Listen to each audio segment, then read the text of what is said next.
The dawn of June 19, 1944, promised more than just another clash in the Pacific. It marked the day the skies themselves would be decided. Nearly 400 Japanese planes lifted off, carrying the last hopes of an empire. But few would ever return. In a matter of hours, the legend of the Zero, once feared across Pearl Harbor and the Coral Sea, would collapse in fire and smoke. Facing them was a new predator, the F-6F Hellcat, backed by the overwhelming force of American carriers and industry. What unfolded wasn't a battle. It was the day Japanese naval aviation was torn apart, and the balance of air power changed forever. When the Pacific War began in December 1941, the skies belonged to Japan. The Mitsubishi A6M0 was more than a fighter. It was a weapon of terror, sleek, impossibly agile, and light enough to outturn anything America could field. The Zero shocked Allied pilots across the Pacific. At Pearl Harbor, its guns and bombs ripped through U.S. defenses with surgical precision. At Wake Island, the Philippines, and the Coral Sea, the Zero became a phantom that seemed immune to bullets, a predator that American aviators whispered about with dread. For men flying stubby, underpowered Wildcats, combat with the Zero was an exercise in desperation. You couldn't climb with it, you couldn't turn with it, and if you tried, you'd be dead in seconds. The only chance was to dive, unleash a short burst of fire, and hope you had enough altitude to escape before the Zero latched onto your tail. Even seasoned pilots found themselves overwhelmed. Rookies stood little chance. U.S. losses mounted not just in planes, but in the lives of young aviators who had barely logged weeks of training. The Zero's mystique wasn't only technical, it was psychological. Japanese pilots, many hardened by years of combat in China, flew with a confidence that seemed unshakable. Their aircraft carried no armor, no self-sealing tanks, and yet their speed and maneuverability gave them the aura of invincibility. American crews began calling the Zero a ghost, a machine that bent the rules of air combat. For men like David Harrington, who fought his first missions in Wildcats, the opening years of the war were a harsh education. Every sortie felt like suicide. Every encounter with the Zero was a reminder that America's aircraft were relics of a bygone era. The Pacific sky was painted red by Japanese dominance, and unless something changed, the war at sea would remain hopeless. The lesson was brutal but clear. Courage wasn't enough. If America wanted to survive in the Pacific, it needed a weapon. Not just a fighter, but a machine capable of rewriting the balance of air power. And by mid-1942, engineers back home were already sketching the blueprint that would change everything. Grumman Aircraft's engineers had seen the combat reports, the desperate notes scrawled by pilots who had fought the Zero and barely lived to tell the tale. Those reports became the foundation for a new philosophy. Forget trying to match the Zero's dance in the sky. Forget lightweight frames and delicate maneuvering. The new fighter would be a bruiser, faster, tougher, and armed to the teeth. The blueprint of the F-6F Hellcat emerged not as a refinement of the old Wildcat, but as a complete rebirth. Its cockpit was armored, protecting the pilot from enemy fire. Its fuel tanks were self-sealing, reducing the chance of fiery deaths that had haunted so many Wildcat crews. Its wings carried 6.50 caliber Browning machine guns, capable of unleashing torrents of lead that could shred even the nimblest Zero. And its heart was a 2,000 horsepower Pratt & Whitney engine, powerful enough to climb,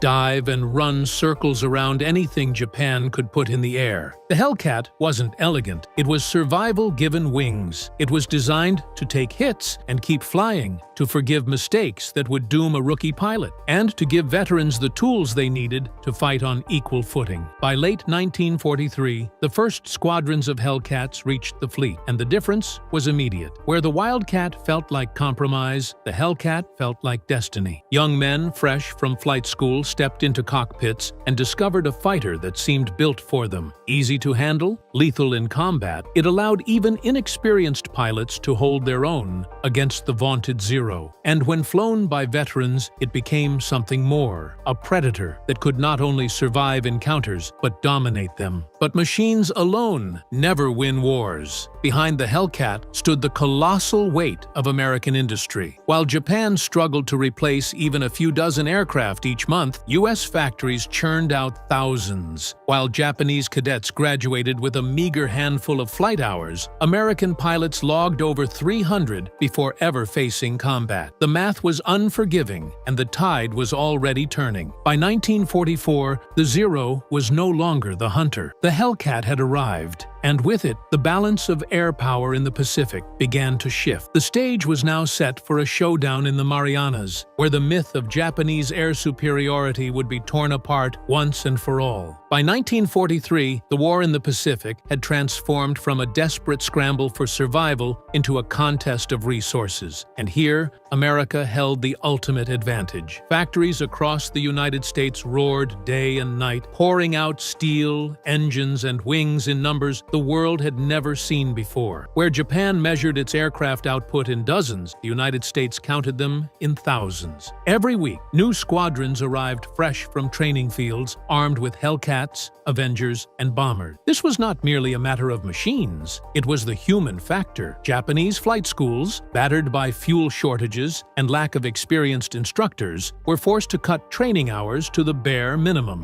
By 1944, many of Japan's pilots entered combat with less than 100 hours in the cockpit, some barely touching 50. In contrast, American aviators routinely logged 300 hours or more before even setting foot on a carrier deck. They were drilled not just in takeoffs and landings, but in coordinated strikes, teamwork, and survival tactics. The Zero, once the terror of the Pacific, now faced opponents who had both the tools and the training to counter its strengths. Even rookie U.S. pilots, flying in tight formations and armed with Hellcats, could rely on armor, firepower, and doctrine to protect them. A single mistake from a Zero pilot could mean instant death, while a Hellcat pilot often had the luxury of surviving his errors. Behind it all loomed the industrial juggernaut. Aircraft rolled off production lines like clockwork, replacement parts, spare engines, even entire carriers poured into the Pacific theater. Japan simply could not match this pace. Every Zero lost was irreplaceable. Every experienced Japanese aviator who fell into the sea took years of training and expertise with him. America, by contrast, could lose a dozen Hellcats in a battle and replace them by the end of the week. The war was no longer about individual aces or daring maneuvers. It had become a war of systems, and in this new kind of conflict, America's machine of war was unstoppable. By early 1944, the Pacific skies had shifted. The hunter had become the hunted, and the Zero's reign was already crumbling before the battle that would finish it once and for all. As 1944 unfolded, the spotlight turned to the Marianas, tiny dots of land scattered in the endless blue of the Pacific, yet worth more than gold to both sides. Saipan, Tinian, and Guam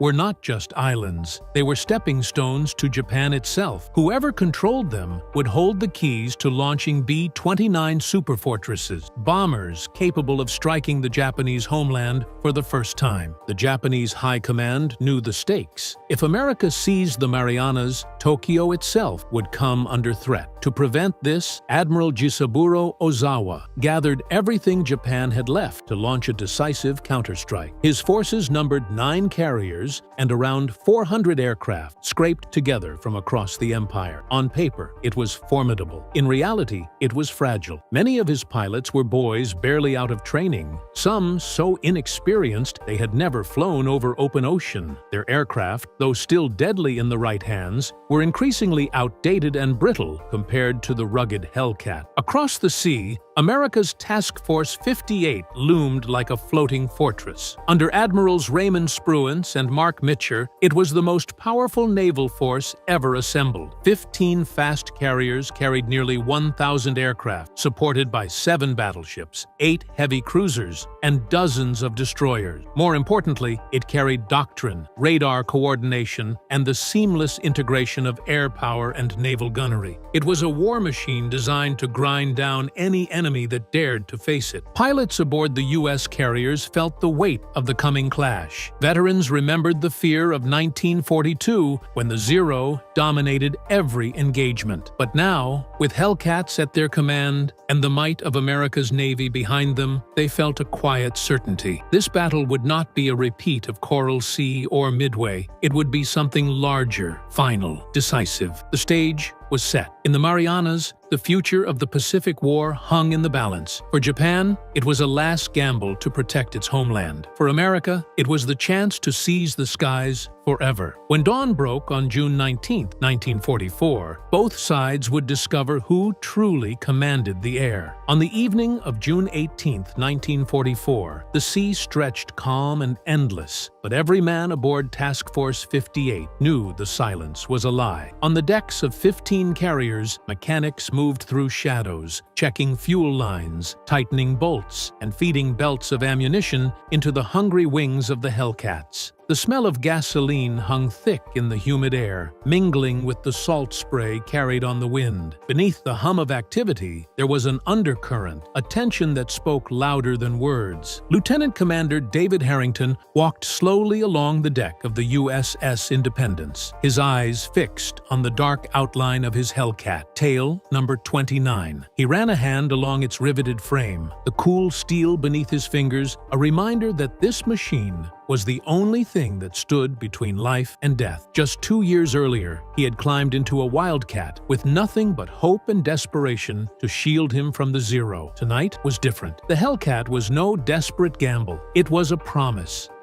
that this time they would not just survive but dominate. Around him, other pilots prepared in their own way. Some laughed too loudly at old jokes, hiding their nerves beneath forced cheer. Others sat alone, staring at the horizon, where the faint glow of Japanese carriers was rumored to wait. Lieutenant Samuel Ortiz, Harrington's young wingman, leaned against the railing, his grin sharp as ever. "Think they'll come all at once?" he asked. Harrington only gave a half smile. "If they're smart. But smart doesn't win wars anymore. Mass does, and we've got more of it than they can imagine." Below deck, the Combat Information Center glowed with the eerie light of radar screens. Operators watched the scopes, waiting for the first signs of movement. Intelligence reports warned of hundreds of Japanese aircraft preparing to strike at dawn, perhaps the largest aerial assault of the Pacific War. For Admiral Mark Mitcher, standing tall on the bridge of the USS Lexington, there was no room for nerves. His orders were precise and calm. Launch combat air patrol, vector fighters to intercept, hold the line. Far across the Philippine Sea, Admiral Ozawa prepared his own storm. 9 carriers, 400 planes, the last strength of Japan's naval aviation. Many of his pilots were children in uniforms sent into the teeth of battle with barely 50 hours of training. Yet they were driven by duty, desperation, and the fading belief that the Zero could still rule the skies. As the night deepened, Harrington stood one last time by his Hellcat. He felt a certainty that this was not 1942 anymore. Tomorrow would be different. Tomorrow, the reign of the Zero would end. At dawn on June 19, 1944, the horizon glowed orange as the Pacific sky awakened. On the deck of the Independence, engines roared like caged beasts. The call went out, "Launch all fighters." Deck crews moved with mechanical precision, dragging aircraft into position, locking wings, detaching fuel lines. The catapult officer's hand shot up, then down, and one by one, Hellcats were hurled into the morning sky, their engines thundering as they climbed toward destiny. Harrington felt the jolt as the catapult released him. For a heartbeat, the Hellcat dropped toward the waves, then surged upward with effortless power. His wingman Ortiz slid into formation,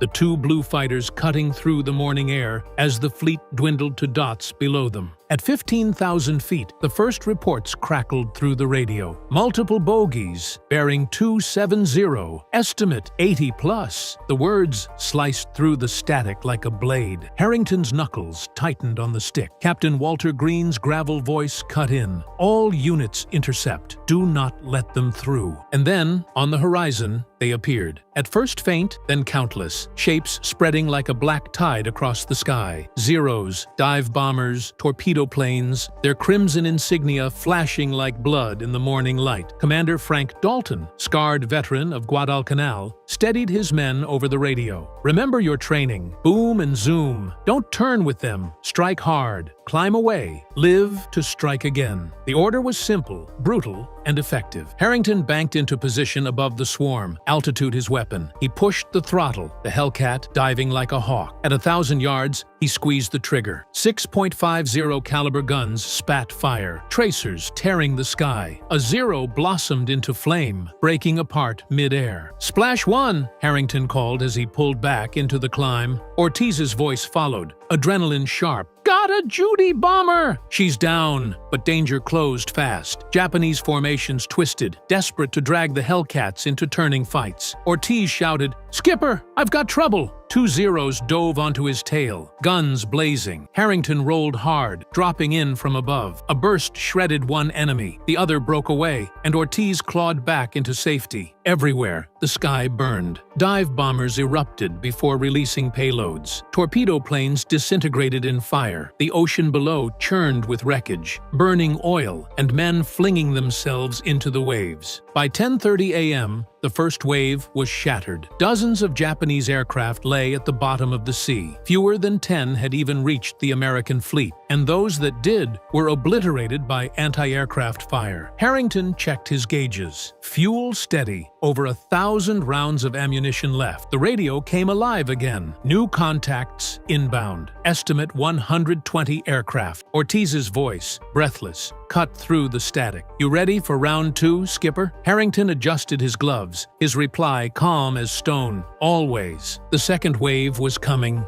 The sky to the west blackened again as the second Japanese wave appeared. 120 aircraft strong. Fighters, dive bombers, and torpedo planes swept toward Task Force 58 in a vast swarm, their wings glinting crimson in the sun. For a brief moment, it looked endless, like the sky itself had turned hostile. Harrington steadied his grip on the stick, his voice calm over the radio. "Here they come." Ortiz's reply was edged with awe. "Skipper, that's a whole damn Air Force." Harrington's answer was colder. "Then let's bury it." Hellcats roared forward in disciplined groups, diving like thunderbolts. Their guns flashed, stitching fiery arcs across the morning sky. The Japanese formation buckled almost instantly. Green pilots broke ranks, panic unraveling their cohesion, while the veterans tried desperately to hold order. But the Hellcats cut through them with brutal efficiency. Harrington lined up on a Val dive bomber, its bombs still slung beneath its fuselage. He squeezed the trigger, flames erupted, and in an instant the payload detonated mid-air, scattering fire across the sky. "Splash one, Val," he reported. Nearby, Ortiz's voice shouted through the static, "Got another Judy. She's going down." Yet danger was constant. Zeros swarmed from above, their agility still deadly in the right hands. One latched onto Harrington's tail, gunfire raking across his wing. The Hellcat shuddered, alarms screaming. He rolled left, dove hard toward the ocean, the Zero glued to his path. At 5,000 feet, Harrington snapped into a climbing turn, the Hellcat's engine dragging him upward with raw power. The Zero tried to follow, but stalled out. Harrington reversed, came down like a hammer, and fired. The Zero exploded in a flash of orange flame. "Splash another," he muttered, sweat pouring down his face. Elsewhere, Captain Walter Green's squadron intercepted the torpedo bombers, the same Nakajima B-5Ns that had gutted Pearl Harbor in 1941. Crawling forward at barely 200 miles per hour, they were lambs to the slaughter. Green personally destroyed 2 in a single pass. Others followed, and the sea below became a graveyard of broken wings and burning oil. Still, the Japanese pressed on. By noon, a third assault appeared on radar. Another 80 planes. Ortiz's voice whispered, tight with disbelief, "Good God, how many do they have left?" Harrington steadied him. "Everything. This is their last strength, and we're going to break it." Fresh squadrons of Hellcats launched as others returned to refuel. The rotation was seamless, one flight ending as another began. The sky was alive with smoke, fire, and the echo of engines. And still, the Japanese came. By early afternoon, the third wave slammed into Task Force 58. But these pilots were not the hardened warriors of Pearl Harbor or Midway. They were boys, barely out of school, thrust into cockpits with less than 50 hours of flight time. Many could not even hold formation as they approached the Americans. And against the Hellcats, their inexperience was fatal. Harrington dove on a Judy bomber, tearing its engine apart with a burst of fire. The pilot bailed out, parachute opening as he drifted helplessly into the sea below. Ortiz followed with precision, shredding a Zero with a clean burst that turned it into a falling comet. The radio came alive with voices. "Splash 1, got another Val. They're falling like flies." All across the sky, smoke trails crisscrossed like scars. Aircraft spiraled down in flames, exploding into walls of fire that lit the ocean below. The Pacific itself became a graveyard, burning oil slicks stretching for miles as wreckage bobbed on the waves. At 1:15 p.m., radar picked up the fourth wave. Only 50 aircraft this time. But these were not squadrons. They were scraps, training planes, obsolete clunkers, anything Japan could put in the air. Commander Dalton's voice came through the static, grim and final. "Gentlemen, finish it." The Hellcats tore through the formation with ruthless efficiency. Old twin-engine bombers lumbered forward, only to be ripped apart in seconds. Trainers disintegrated before they even reached the fleet. Within minutes, the last wave collapsed. The Japanese had nothing left, and then silence. Harrington leveled out at 12,000 feet, scanning the horizon. The once crowded sky was empty now, save for smoke and wreckage. Ortiz's voice broke through, softer this time. "Skipper, how many do you think we got?" Harrington exhaled slowly. Too many to count. Below them, the Pacific boiled with debris, flames, and the shattered remains of Japan's naval air arm. In a matter of hours, nearly 400 Japanese planes had been destroyed. American losses? Fewer than 30. The kill ratio? Better than 14-1. The pilots of Task Force 58 would later give it a name. Half joking, half grim. They called it the Great Marianas Turkey Shoot. By late afternoon on June 19, 1944, the skies above the Philippine Sea were quiet. The roar of engines, the rattle of machine guns, the screams of diving aircraft, all had faded. What remained was the eerie silence of smoke drifting across the horizon and oil fires burning on the waves. For the men of Task Force 58, the realization slowly settled in. They hadn't just won a battle, they had shattered Japan's naval air arm beyond repair. They told us Iwo Jima was a battle of heroism, of Marines raising the flag atop Mount Suribachi. But what they never told you is what it felt like to be on the other side. Imagine being a young Japanese soldier, sealed in a dark tunnel beneath the volcanic rock, your rations cut, the air thick with smoke, listening to the earth shake as thousands of American shells ripped the island apart. For the men trapped underground, there was no glory, only the certainty of death. And yet, their orders were clear. Fight to the last man. No surrender. In this video, we'll uncover their hidden world, the endless tunnels, the brutal daily life, the mental toll of waiting for death to come, and the shocking strategies they were forced to carry out. By the end, you'll see Iwo Jima not as a simple battlefield, but as a graveyard designed in advance, one where nearly every Japanese soldier would perish. Just 8 square miles of volcanic ash, but its importance was enormous. It sat directly between American bomber bases in the Marianas and the Japanese homeland. To the US, it was a stepping stone to Tokyo. To Japan, it was the front line of defense. Lieutenant General Tadamichi Kuribayashi, the man chosen to defend it, understood the grim truth. Reinforcements would never come, and every soldier sent there was essentially being buried alive in advance. Unlike previous battles where Japan launched wild banzai charges, Kuribayashi devised a new strategy, one of calculated death. His men would dig in, fortify themselves underground, and bleed the Americans for every inch of the island. The plan was not to survive, but to delay. For the 21,000 Japanese troops assigned to Iwo Jima, this reality sank in long before the first shot was fired. Soldiers of Kobayashi ordered a massive tunnel system beneath Iwo Jima's surface, over 11 miles of waiting for the Americans to come. Before a single Marine set foot on Iwo Jima, the Japanese endured one of the most relentless bombardments of the entire Pacific War. U.S. Navy battleships and cruisers opened fire day and night, sometimes unleashing thousands of shells in a single hour. For 74 consecutive days, the island was pounded from sea and sky. American pilots dropped bombs so frequently that the surface looked like it had been scraped raw. To the Americans, this seemed like preparation for an easy invasion, but to the Japanese inside, it was a nightmare and, strangely, a grim reassurance. Kuribayashi had designed his defenses precisely to survive this onslaught. The tunnels ran hotter. Still, survival came at a cost. The bombardment shattered morale. Soldiers described the ground trembling constantly, as if the island itself was groaning in agony. Food storage areas were destroyed, cutting off rations. Medicine supplies were smashed, meaning wounds that might have been survivable became fatal. Sleep was impossible. Men went for days awake, jumping at every impact. Death became random. One unlucky collapse, and an entire squad might be buried alive. But just as many sank deeper into despair, realizing the invasion hadn't even begun. They knew what awaited them, an enemy with overwhelming firepower and endless reinforcements, while they were trapped with dwindling supplies, already half-starved, and no hope of rescue. The bombardment was supposed to break them. Instead, it locked them tighter into a suicidal resolve. For the men underground, the only future left was death. On February 19, 1945, the U.S. Marines launched the invasion. Over 70,000 men prepared to storm an island defended by barely 21,000 Japanese. American intelligence assumed the Japanese had been annihilated by the naval bombardment. The beaches looked strangely quiet, where Japanese troops wasted lives in suicidal charges.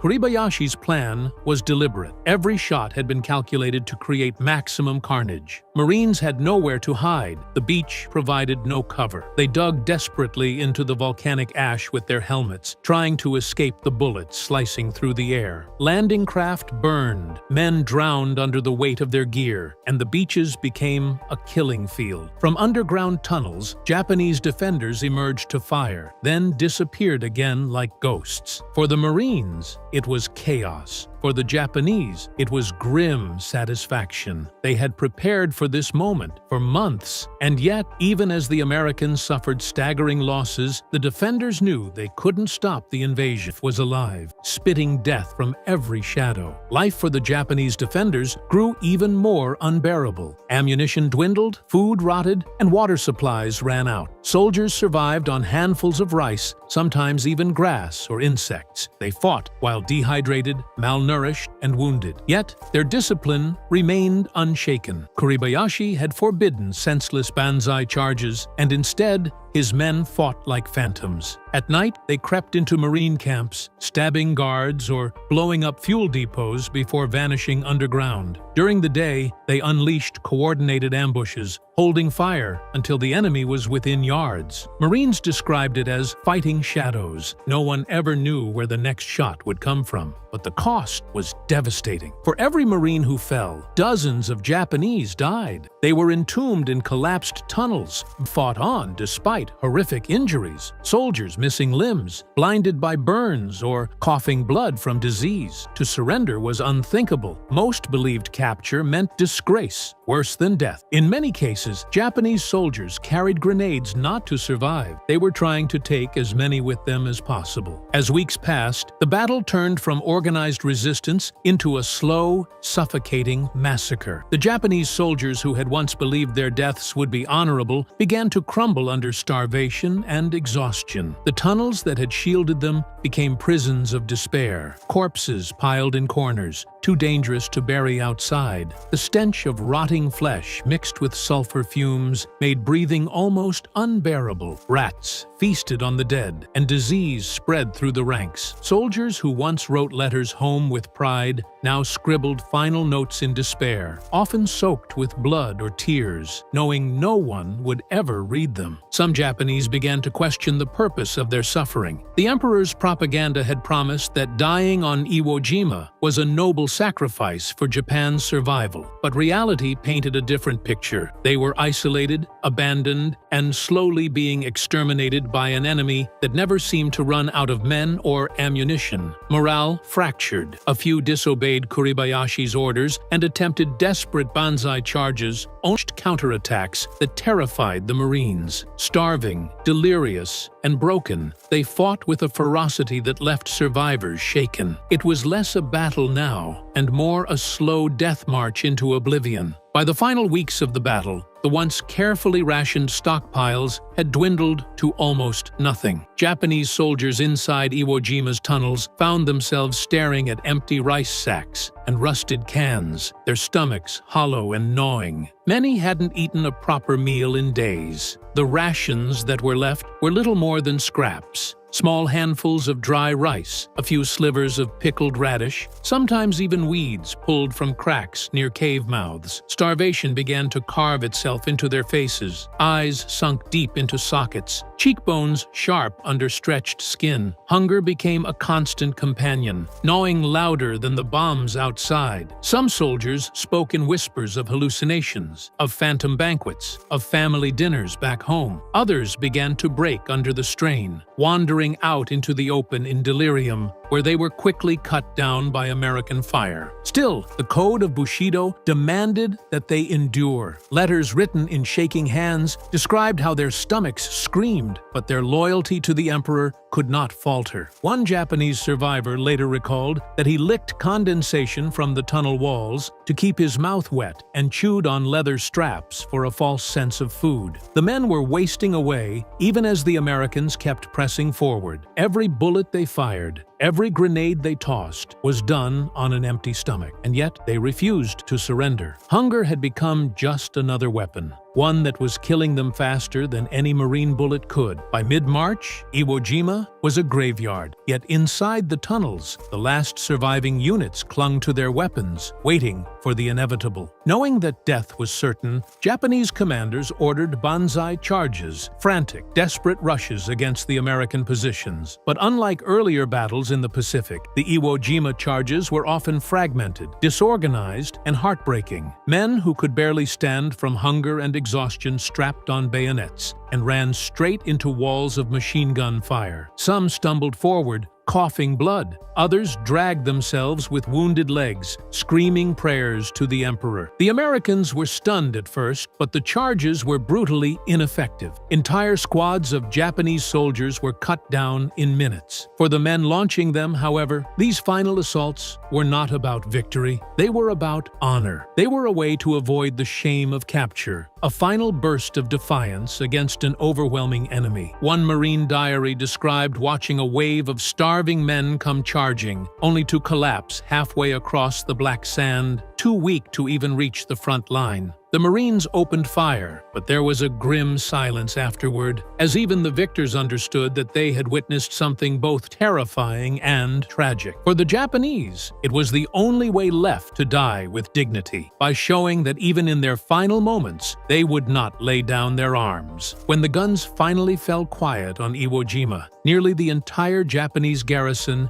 had been annihilated. Of the roughly 21,000 soldiers who defended the island, only around 200 were taken prisoner. The rest were dead, buried in tunnels, crushed under bombardments, or slain in hopeless charges. For Japan, Iwo Jima became both a symbol of sacrifice and a warning of what awaited them as the war closed in on the home islands. For the men who died there, their suffering remained hidden beneath layers of silence. Survivors who did make it home rarely spoke of the battle. To describe the starvation, the endless bombardments, the claustrophobic terror of living underground, these things were considered shameful in a culture that demanded bravery above all. Families often never knew how their sons died, only that they had fallen honorably on Iwo Jima. In truth, many had wasted away in the dark, or taken their own lives with grenades rather than be captured. The Americans raised their flag on Mount Suribachi, a moment immortalized in photographs and film. But for the Japanese, there was no such symbol, only the silence of the dead. The tunnels they built became tombs, still echoing today with the memory of men who fought until nothing remained. That is the dark truth of Iwo Jima from the Japanese side, not one of glory, but of starvation, desperation, and silence that still haunts history. What if I told you that during World War II, there was a facility so secret, so horrific, that even Auschwitz survivors could scarcely imagine it? A place where doctors froze newborn babies alive, vivisected pregnant women without anesthesia, and unleashed plagues on entire cities. Between 1936 and 1945, over 200,000 souls were slaughtered in the name of science. Yet the masterminds behind these crimes never faced justice. Shielded by a U.S. cover-up, they lived freely, their victims forgotten. This is the buried truth of Unit 731, Japan's darkest secret. The story of Unit 731 begins not with a building, but with a man. Shiro Ishii, born in 1892 in Japan's Chiba Prefecture, was the son of a wealthy landowner. Privilege surrounded him, but so did arrogance. From his earliest years, he was described as brilliant, ambitious, and disturbingly lacking in empathy. At Kyoto Imperial University, he studied medicine and specialized in microbiology. Professors and classmates admired his intellect but were unsettled by his ruthlessness. He saw life not as sacred, but as a puzzle to be solved or destroyed if it served his purpose. In 1925, when the Geneva Protocol outlawed chemical and biological weapons, most of the world saw a step toward civilized warfare. Ishii saw an opportunity. If nations feared these weapons enough to ban them, then in his mind, they must be devastatingly effective. He began lobbying the Imperial Japanese Army, arguing that bacteria could serve as weapons of mass destruction, cheaper and more powerful than bombs or tanks. His charisma and sheer force of will convinced military leaders to indulge him. Ishii's real genius wasn't just science, it was manipulation. He didn't recruit sadists or criminals for his program. Instead, he sought out Japan's brightest doctors and researchers, offering them lavish salaries, state-of-the-art laboratories, and the prestige of working for the emperor. Those who resisted were branded traitors, Hiku-men, an accusation that could destroy reputations or even lives. Under his influence, Japan's most promising medical professionals became willing accomplices in horrors that would stain history. When his team assembled, Ishii addressed them with chilling honesty. "A doctor's mission is to block disease and save lives," he declared, "but our research will do the opposite. We will create diseases, spread them, and use them as weapons." He promised both scientific breakthroughs and military glory. In that speech lay the foundation for the greatest program of human experimentation ever conducted, a vision that would soon take root in occupied Manchuria. The opportunity for Ishii's vision came with the Japanese invasion of Manchuria in 1931. The Mukden incident, a staged attack on Japan's own railway, provided the excuse for occupation. Out of this false flag operation came Manchukuo, a puppet state where the Imperial Army ruled with unchecked authority. For Ishii, it was the perfect laboratory, far from international eyes, under absolute military control. Populated by civilians the Japanese elite deemed racially inferior and expendable. In 1932, Ishii established his first experimental base at Jongma Fortress, a prison laboratory disguised as a medical research center. Prisoners included political dissidents, peasants accused of fabricated crimes, captured partisans, and anyone unlucky enough to be targeted by the dreaded Kempeitai military police. At first, captives were fed well, even given meat and alcohol. This wasn't compassion, it was methodology. Ishii wanted test subjects in peak health so his experiments would yield accurate data. Inside Jongma, the horrors began. Prisoners were deliberately infected with plague and cholera. Others were drained of blood over weeks, starved or deprived of water to measure how long a body could survive. Some were cut open alive in crude surgical trials. Ishii's researchers meticulously recorded every detail: pulse rates, organ failure, time of death. The camp was a perverse parody of medicine, where every principle of healing was inverted. But secrecy was fragile. In 1934, a mass escape of 40 prisoners exposed the project. All escapees were hunted down and killed, yet whispers spread. A year later, a mysterious explosion, possibly sabotage, damaged the facility. Rather than abandon his vision, Ishii exploited the incidents, claiming they proved the need for something larger, more secure, and more advanced. Out of this demand came his true masterpiece, the Pingfang complex, a city of death that would rival Auschwitz in scale and eclipse it in cruelty. By 1935, Shiro Ishii had convinced the Japanese military that his vision demanded more than a fortress. It required an entire city. That year, construction began on what would become the infamous Pingfang complex, located 24 kilometers south of Harbin, in occupied Manchuria. On the surface, it was presented to locals as a lumber mill, but behind its walls lay something far more sinister. Covering 6 square kilometers, the site included more than 150 buildings, surrounded by a 3-meter-high brick wall, a dry moat lined with electrified wire, and checkpoints guarded by soldiers. It was a fortress disguised as science, impregnable to outside eyes. Within its boundaries stood everything Ishii needed to industrialize death: state-of-the-art laboratories, prison blocks, crematoriums, workshops, chemical plants, an airport, and even rail connections for transporting prisoners and supplies. The scale of the complex was staggering. Pingfang contained 6 massive cauldrons for chemical production, 1,800 vessels for cultivating bacteria, and 4,500 containers for breeding plague-infected fleas. At full capacity, it could produce 300 kilograms of plague bacteria, nearly 6,000 kilograms of anthrax, 9,000 kilograms of typhoid, and 1,000 kilograms of cholera every month. This was not a laboratory. It was a factory for mass-producing death. Hidden inside were the most secretive structures of all: Buildings 7 and 8, the inner prisons. These housed men, women, and children in cells designed for experimentation. Prisoners could number in the hundreds at any given time, with iron doors and photo ID checkpoints ensuring that access was tightly controlled. Researchers nicknamed their victims Maruta, or logs, a grotesque inside joke that reduced human beings to raw material for experiments. By institutionalizing this dehumanization, Ishii ensured that atrocity became routine.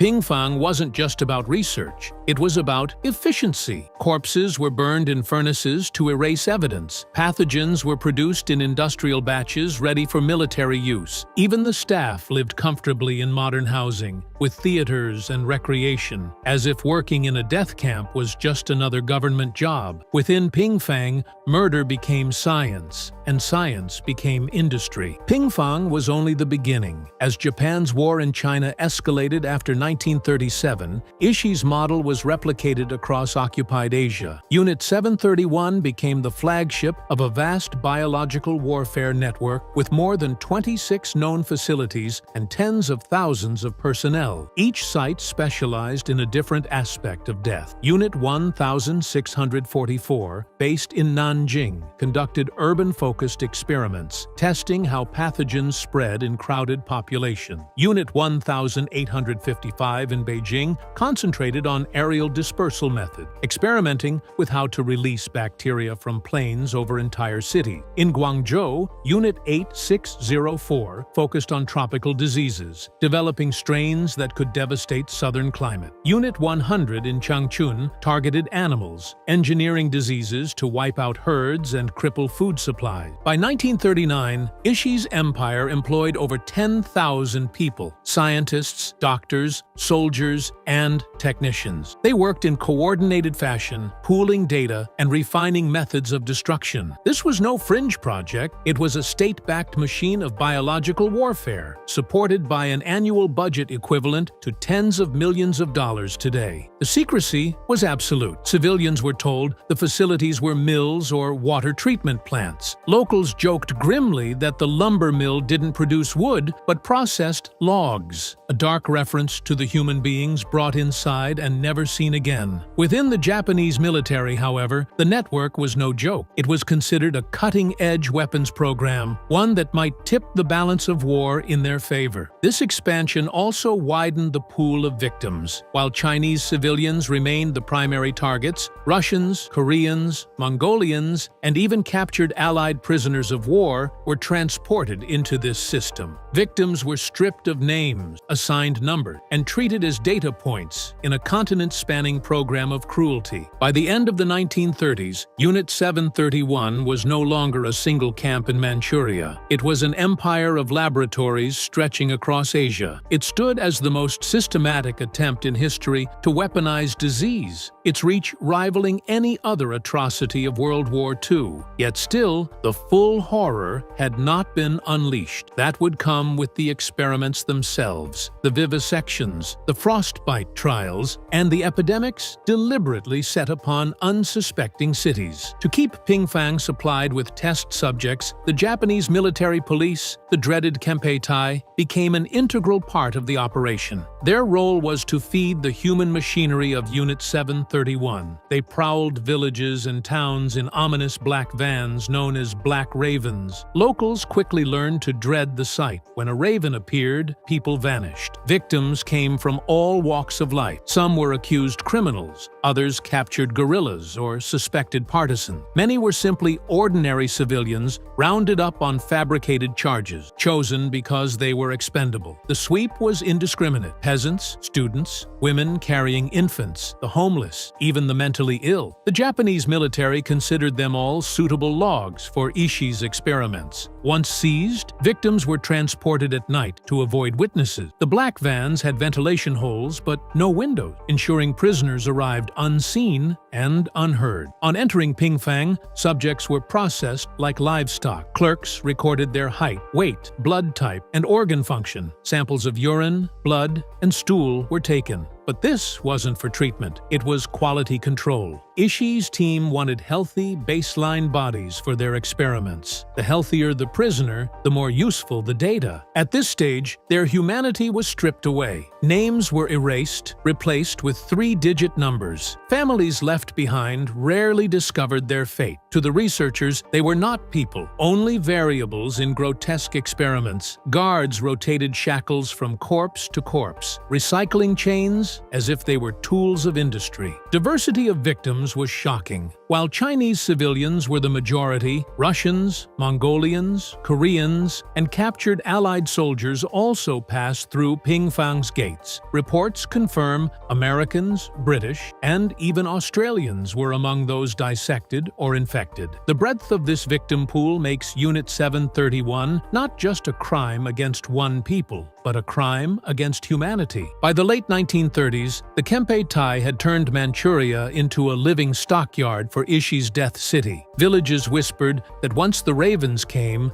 no one returned. It was terror not only by sword and gun, but by science perverted into a weapon. Ishii's empire needed fresh bodies constantly, and the machine of abduction ensured a steady flow of suffering to fuel the experiments. Inside Pingfang's walls, death was not quick. It was calculated. The most infamous practice was live vivisection, surgical dissection performed on conscious prisoners without anesthesia. Doctors in white coats, many of them respected graduates of Japan's finest universities, carried out these procedures with clinical detachment. Witness accounts reveal scenes of unimaginable horror. Prisoners, often infected with plague or cholera, were strapped to tables. As scalpels pierced their skin, their screams filled the rooms. To silence them, rags or gauze were stuffed into their mouths. Surgeons cut open torsos to observe organs as disease progressed. Hearts still beat as livers and lungs were removed. A former Unit 731 assistant confessed, "When I picked up the scalpel, the man began screaming, his face twisted in agony. I cut from chest to stomach while he was alive." Women suffered uniquely. Pregnant captives were cut open, their unborn children dissected alongside them. No child born within Unit 731 ever survived. One testimony recounts a woman begging, "Kill me, but spare my child." Her plea was ignored. Beyond vivisection, other experiments defy comprehension. Prisoners were exposed to frostbite, their limbs submerged in icy water, then beaten with sticks to test if they were frozen solid. When flesh shattered like wood, the data was noted. Victims were locked in dehydration chambers, their bodies shriveling over weeks until they weighed a fraction of their normal mass. Others were spun to death in centrifuges, suffocated in pressure chambers until their eyes burst, or burned with chemical gases in sealed rooms. What made these atrocities even darker was their systematic nature. This wasn't random cruelty. Every act was timed, measured, and documented in meticulous records. Doctors who swore oaths to heal instead became executioners in lab coats. And Ishii encouraged it all, framing the work as both a scientific breakthrough and a patriotic duty. By the time Japan's empire reached its peak, thousands of men, women, and children had been reduced to data points in ledgers. To Ishii's staff, they were maruta, logs feeding the furnace of science. To history, they are a reminder of how quickly medicine can transform into murder when stripped of morality. By the late 1930s, Ishii's laboratories had produced industrial quantities of pathogens, and the time came to test them beyond the walls of Pingfang. What followed was not science, it was biological warfare unleashed on civilian populations. Japanese aircraft began dropping plague-infected fleas across Chinese provinces. Cities like Ningbo and Changde were chosen as test sites. At first, residents simply noticed strange particles falling from the sky, bundles of rice, grain, or cotton that seemed harmless. Days later, plague swept through their neighborhoods, killing tens of thousands. Eyewitnesses described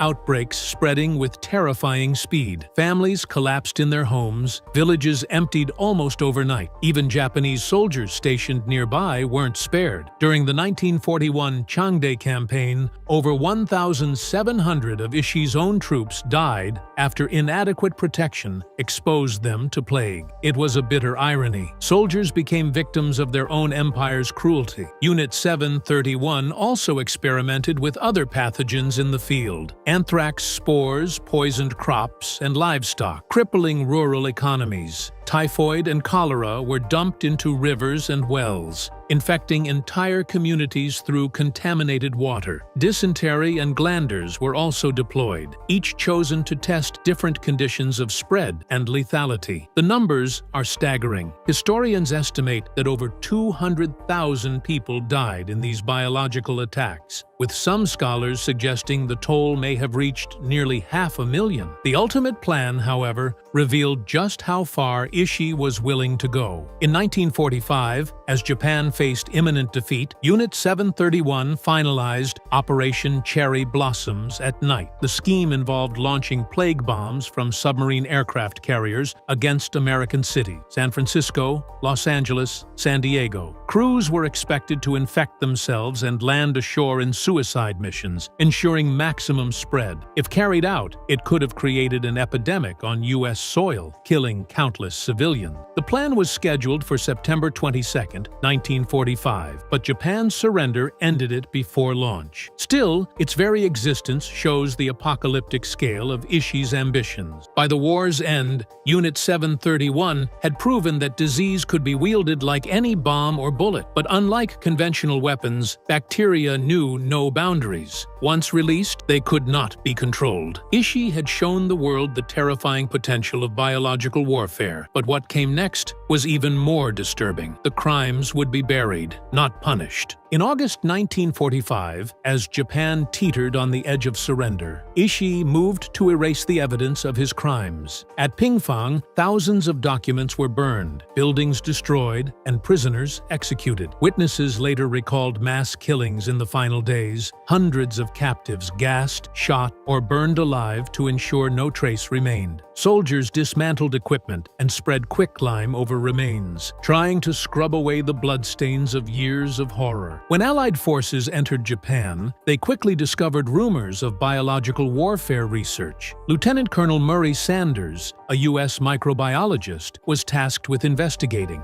What he uncovered hinted at atrocities beyond imagination, but instead of preparing trials like those at Nuremberg, General Douglas MacArthur made a fateful decision. He struck a deal with Ishii and his top scientists: immunity from prosecution in exchange for their research data. The justification was simple but chilling. America, now entering the Cold War, believed the Soviet Union might capture Japanese scientists and their knowledge. To prevent this, the US offered protection. In reality, the data turned out to be crude, inconsistent, and of little scientific value. Yet Ishii and his men walked free. They returned to civilian life, many resuming prestigious careers in medicine, academia, and industry. Ishii himself never faced trial. He lived comfortably until his death from throat cancer in 1959, a natural death denied to the hundreds of thousands who perished under his command. Other senior officers became professors, hospital directors, even leaders in Japan's pharmaceutical industry. The system that committed mass murder simply blended back into society, their crimes erased from official history. For decades, Unit 731 remained a whispered rumor. Survivors' testimonies were ignored. The Japanese government refused acknowledgement, while American authorities kept the documents classified. It wasn't until the 1990s that historians and journalists began piecing together the truth, revealing the scale of the atrocities. In 2002,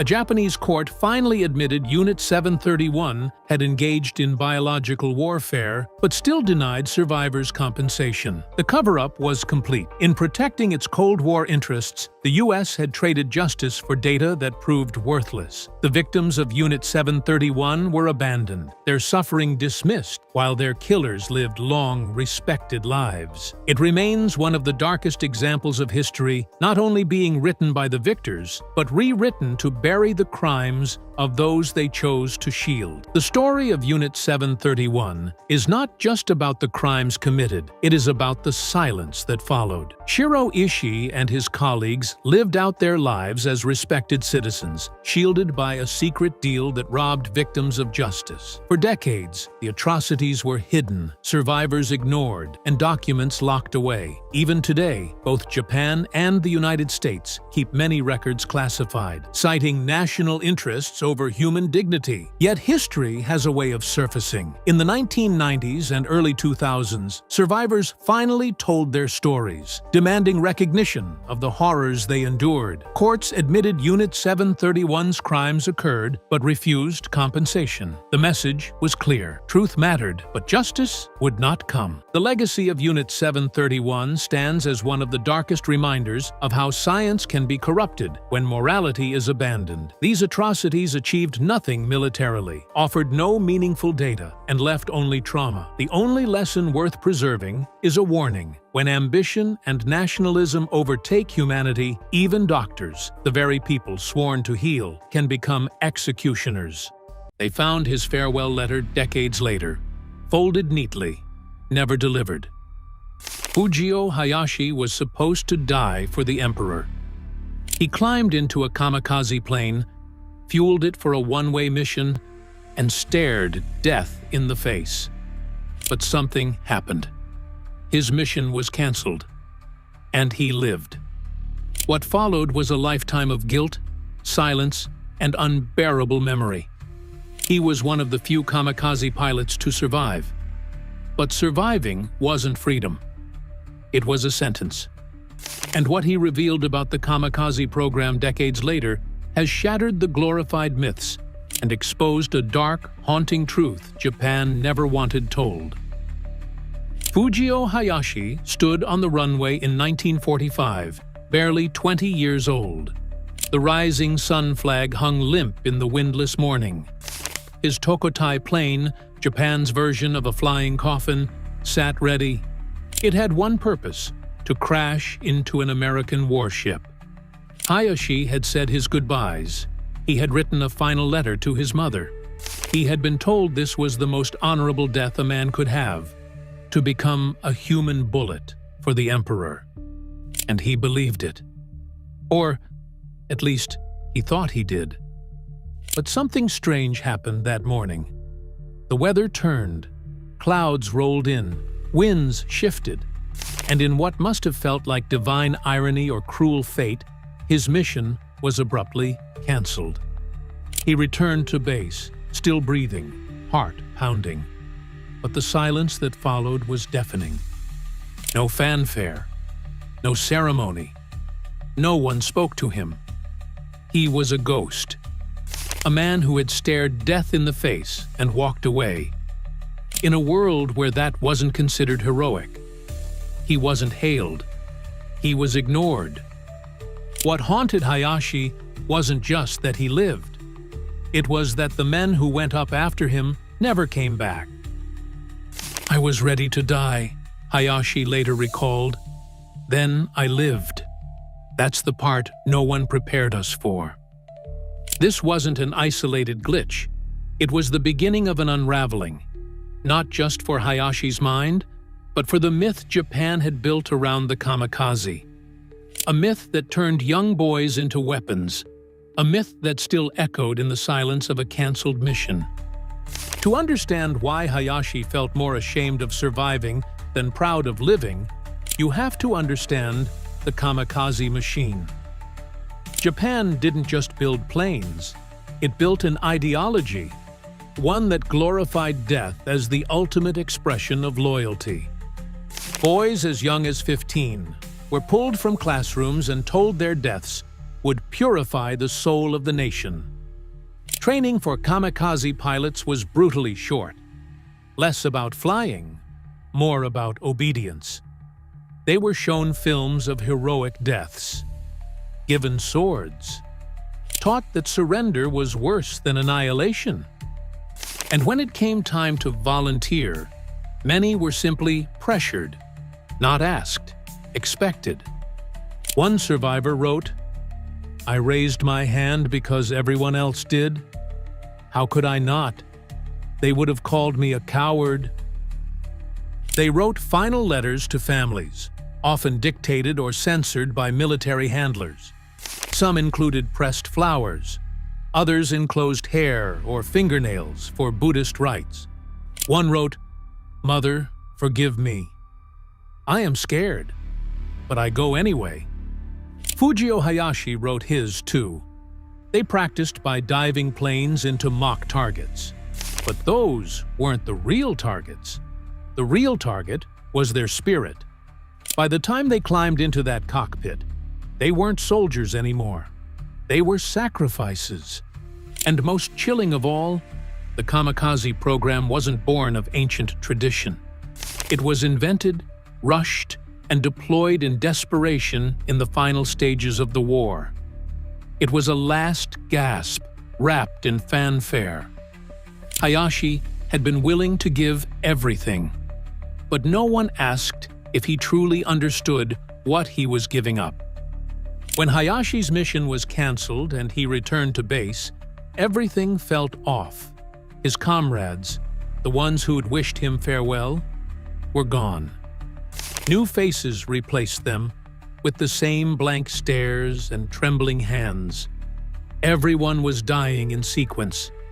He had escaped the rotation, for now. But instead of being treated like a lucky man, he was avoided. Like his survival was shameful. Like he had broken some sacred pact. The culture didn't celebrate the living. It only immortalized the dead. Hayashi walked through the barracks and saw the empty beds. Some still had folded letters on the pillows. Others had photos of girlfriends tucked beneath uniforms that would never be worn again. Every time a plane left, it didn't come back, he said. The silence afterward was the loudest sound I've ever heard. He watched new recruits arrive, nervously smiling, shaking, trying to be brave.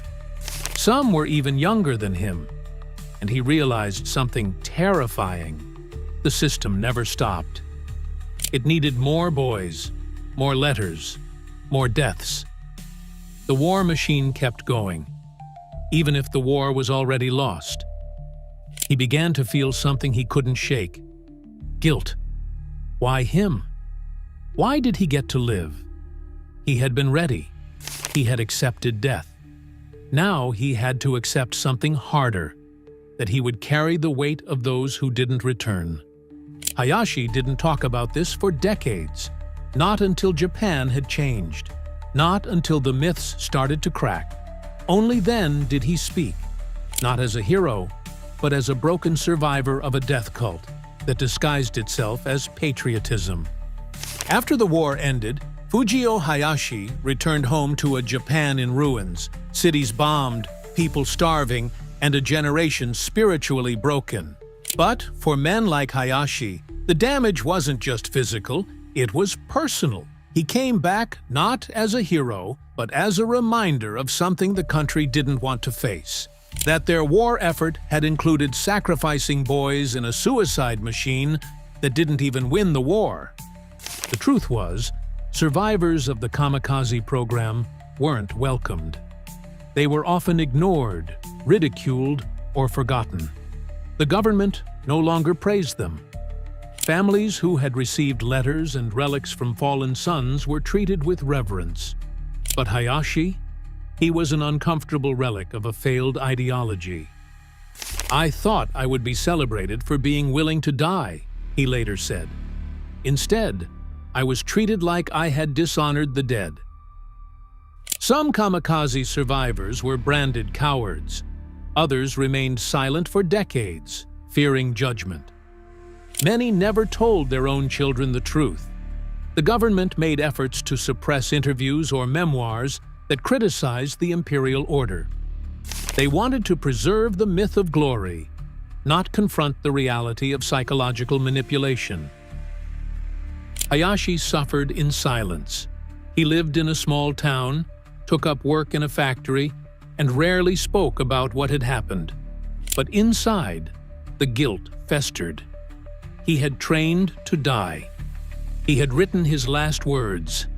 And now he had to live with the fact that his survival made him invisible in the eyes of a nation obsessed with death as virtue. Worse still, he wasn't alone. There were hundreds like him, kamikaze pilots whose missions were delayed, canceled, or rerouted.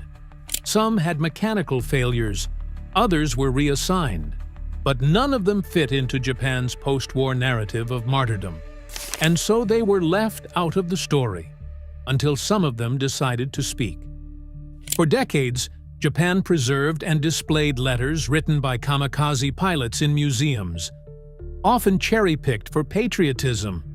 But when historians finally dug into the uncensored letters, a different picture emerged. One of fear, regret, and unimaginable pressure. One pilot wrote, "I cannot say I am brave. I do not wish to die. But if I refuse, what will become of my family?" Another confessed, "They told me I was lucky to be chosen. I wanted to run, but where would I go?" These weren't warriors driven by fanaticism. They were teenagers, students, poets, and sons, pushed into a system that gave them two options: die honorably or live in shame. Some kamikaze pilots wrote multiple farewell letters because their missions kept getting postponed. One man wrote 13 different goodbyes. Can you imagine writing your last words over and over, only to return each night and have to do it again? Fujio Hayashi's own letter was short and humble. "To my mother, I go now as a man of Japan. Please be proud. I'm sorry I couldn't be a better son." But he lived, and he carried that letter with him for the rest of his life. A piece of himself that had already died before the war ended. These letters became time bombs, waiting to explode the myth. Once exposed, they proved something Japan never wanted to admit: that kamikaze pilots weren't volunteers. They were victims of a culture that wrapped death in silk and called it honor. Hayashi would later reflect that he never truly believed in the glory. He simply feared the dishonor more. In the 1970s and 80s, Japan began a slow cultural shift, one that allowed veterans like Hayashi to finally speak. Documentaries started appearing. Historians published full, uncensored letters. Survivors told their stories, and the world was shocked. Fujio Hayashi agreed to a rare interview. His voice was quiet, his eyes distant. He didn't tell grand war stories. He didn't brag. He spoke about the silence that followed him for decades. "No one ever told us what we were really dying for," he said. "We were told we were gods. But I came home, and I was a ghost." He spoke of comrades who cried the night before their missions, of boys who tried to sabotage their own planes, of letters they burned so their families wouldn't feel ashamed. These were not the images Japan had immortalized. The kamikaze myth had always been simple: brave boys, willing hearts, divine sacrifice. But now it was clear that image had been carefully crafted by wartime propaganda.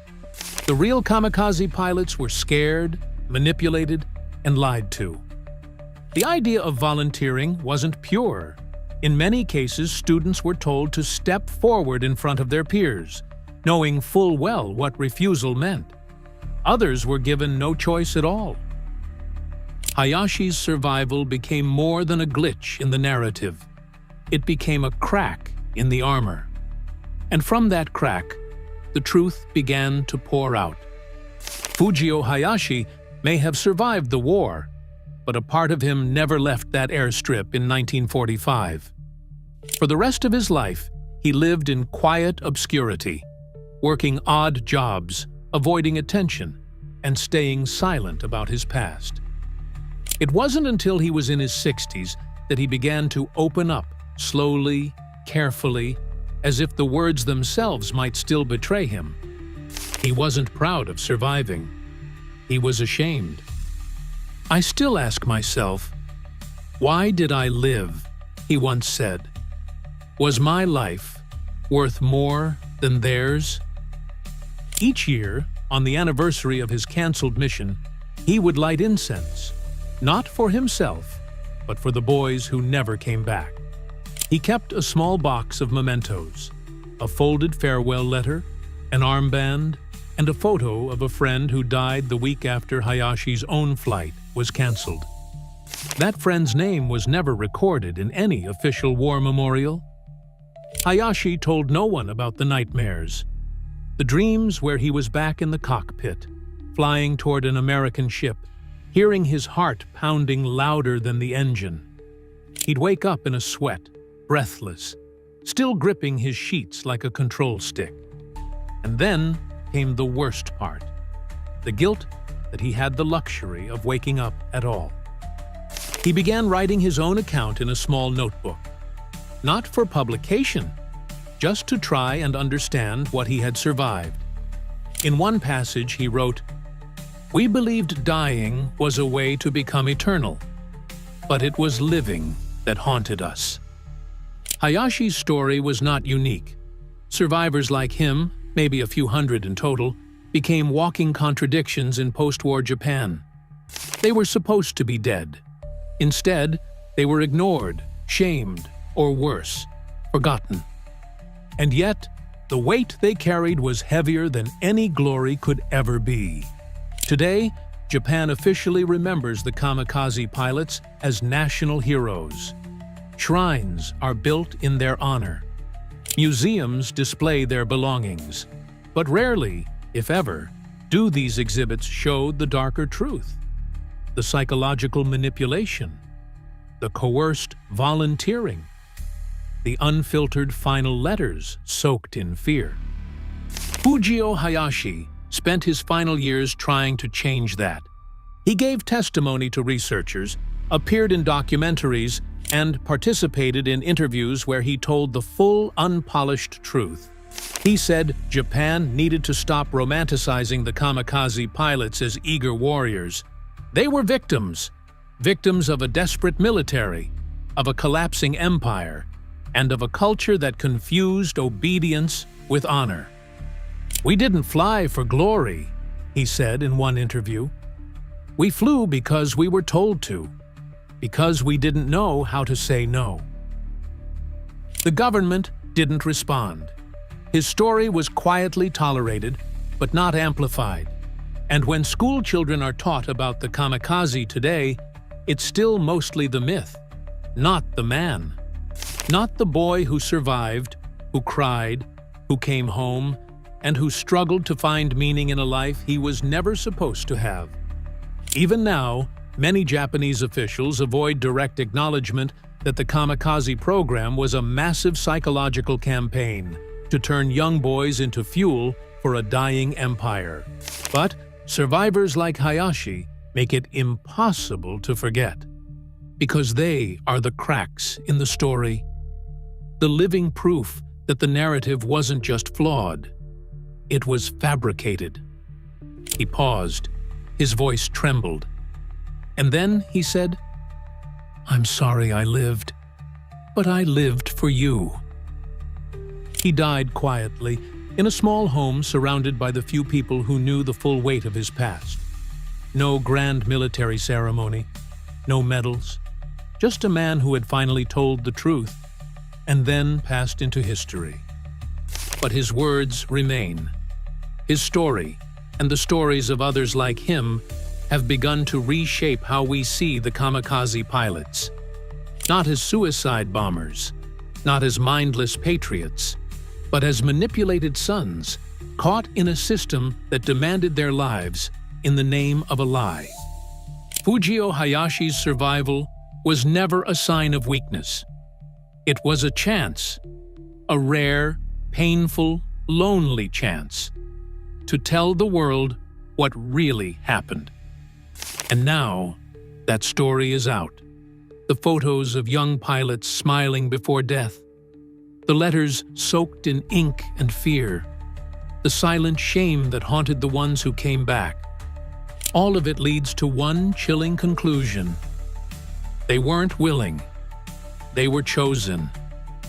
And the only thing more tragic than their deaths was that the world believed they wanted to die. They weren't expected to survive. They were expected to scream, charge, and die.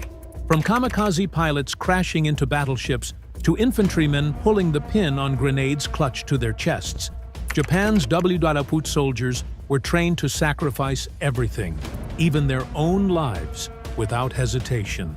But why? This video uncovers the disturbing truth behind Japan's military doctrine of death before surrender, revealing the psychological conditioning, cultural traditions, and brutal battlefield tactics that made dying an act of honor, and survival a shameful betrayal. To understand why Japanese soldiers were trained to die screaming, we need to go back centuries, long before World War II, to the heart of the samurai warrior tradition. Central to that ethos was the Bushido Code, a system of honor that glorified loyalty, obedience, and death before dishonor. By the time Imperial Japan began its militaristic expansion in the 1930s, Bushido had been co-opted and weaponized by the government. No longer a noble personal code, it became a mandatory philosophy taught in schools and boot camps. Soldiers were taught that surrender was the ultimate disgrace, not just for themselves, but for their families, their ancestors, and even the emperor himself. To die in battle, preferably while shouting, "Tenno Heika Banzai," long live the emperor, was the ultimate expression of patriotism. This cultural programming wasn't optional. It was hammered into recruits from day one. Training was brutal and deliberately dehumanizing. Recruits were routinely beaten by their superiors, forced to recite oaths of loyalty, and subjected to psychological conditioning that celebrated death as the most glorious outcome. One Japanese general famously told his troops, "You must not return alive." Military manuals taught soldiers that to be taken prisoner was worse than being executed. Propaganda posters and radio broadcasts portrayed the Allied forces as sadistic demons who would torture any soldier who surrendered. In this environment, fear of dishonor became more powerful than fear of death. By the time Japan entered full-scale war with the Allies, this death cult had become doctrine. Officers carried swords not just for ceremony, but to execute subordinates who displayed cowardice or hesitation. Suicide charges, where soldiers were ordered to storm enemy lines with no hope of survival, became standard practice. But perhaps even more disturbing were the battlefield orders to die with spirit. Screaming during death wasn't just an emotional reaction, it was a trained final act of defiance, meant to terrify the enemy and express total devotion to the emperor. As the war raged across the Pacific, one of the most terrifying expressions of Japan's suicidal doctrine emerged: the Banzai Charge. These human wave assaults involved hundreds, or even thousands, of soldiers sprinting toward fortified Allied positions, often with bayonets fixed and grenades in hand, screaming the emperor's name at the top of their lungs. From a distance, it might have seemed like madness, but to the Japanese high command, these were tactical sacrifices intended to buy time, slow enemy advances, and uphold the myth of invincibility. The soldiers involved in these charges rarely expected to survive.